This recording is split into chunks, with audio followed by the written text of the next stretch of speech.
The Lord's Prayer explained. Meaning and power you've never noticed. This then is how you should pray. Our Father in heaven, hallowed be your name. Your kingdom come, your will be done, on earth as it is in heaven. Matthew chapter 6 verses 9 to 10. Jesus' model prayer is a revolutionary call to align every dimension of life with God's kingdom.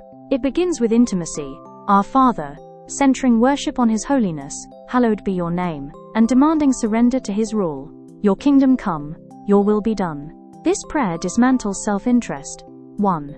Daily bread rejects greed, calling us to depend on God and to share resources. Isaiah chapter 58 verse 7. 2. Forgive our debts ignites social revolution, cancelling both moral grudges and material injustices. Matthew chapter 18 verse 35, Nehemiah chapter 5 verse 10 to 11. 3. Deliver us from evil, wages war against personal temptation and systemic darkness. Ephesians chapter 5 verse 11. The Lord's Prayer replaces me with we, anchoring hope in heaven's blueprint for earth.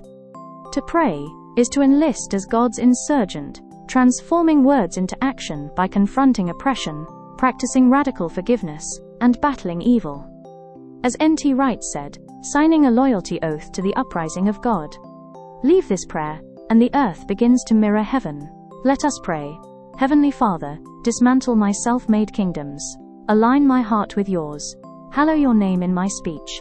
Shatter oppression through my hands. Share my bread without fear. Forgive as you've forgiven me. Battle evil on my knees and in the streets. May my life be the answer to this prayer. In Jesus' name, Amen. God bless you.